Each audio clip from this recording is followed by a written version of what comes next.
Welcome to this episode of Ontolica Presents Around the Point by Surfray. Your host today is Josh Noble. And the guest speakers for this episode include Kurt Kramer from Jack in the Box, Jeremy Fake from AvPoint,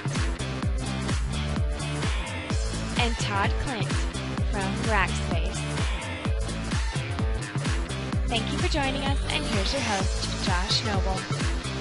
All right, well, welcome to this special live episode of Around the Point, filmed straight from the SharePoint conference in Las Vegas. I'm your host, Josh Noble. If you haven't seen our series before, the rules are fairly simple. I'm joined by three expert speakers on SharePoint migration, SharePoint upgrade, and that's the topic of the day today, is SharePoint upgrade.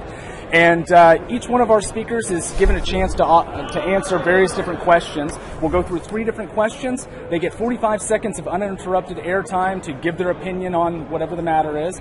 And then they have the chance to steal for additional points. Whoever has the most points at the end of the series gets 30 seconds of uninterrupted airtime to give their opinion on anything they think you might want to hear about. So today I'm joined by three great speakers. I have Jeremy Fake, who's joined us before. He's a chief architect with AvPoint. We have Todd Clint, principal SharePoint architect with Rackspace, and Kurt Kramer, who is the lead systems architect for Jack in the Box. So three very different views probably on our topics. So with that, we'll get right into the episode. For question number one, we'll go in order with Kurt going first, Todd, and then Jeremy. The first question of the day is, based on the keynote today, how easy is it to really upgrade to SharePoint 2013 from an existing 2010 or 2007 migration? Kurt, I'll start with you. You know, I don't think I learned enough in the keynote to definitively say that it's just going to be a piece of cake. However, there were a couple things that I thought will work in the Jack in the Box environment. One is the ability to kind of upgrade while still staying with the 2010 look and feel.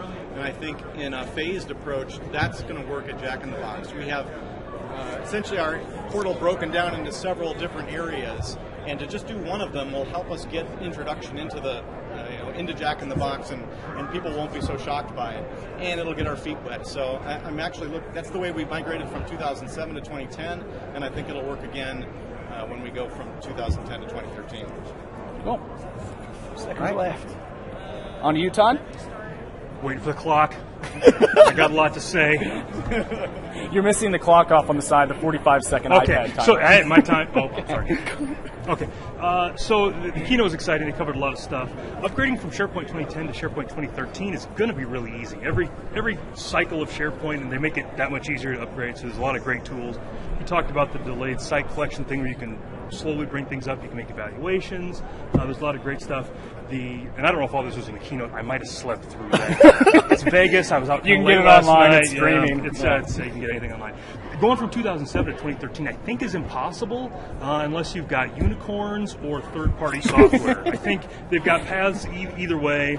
So the good news about that is, unicorns are cool, and third-party software lets you fix some of the problems you've had if you need to rejigger stuff, but you can't go from 7 to 2013. On the All right. Consummate professional. Kurt, you can chime in, or we'll move over to Jeremy. Yeah, I think for me it's the customizations, right? I mean, that's the biggest roadblock, is how much have you customized your system?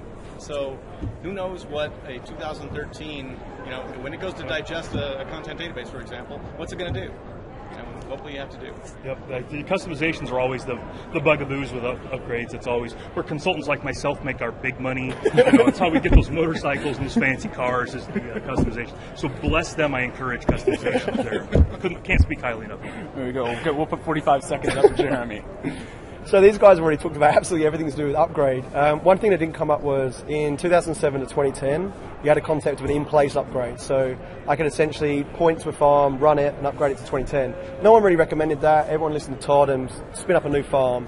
The reality is that didn't really make a difference. But as these guys have said, customizations, not just customizations you internally make, but if you buy vendor products, you need to go and find out at these Expo Hall when they're going to be releasing their 2013 equivalent so that you can upgrade. That was the biggest thing we found. And to add to the point about 2007 to 2013, you're going to have to do an upgrade from 2007 to 2010 to 2010 to 2013, or purchase, like for instance, our AvPoint product to do that migration directly. Good product play.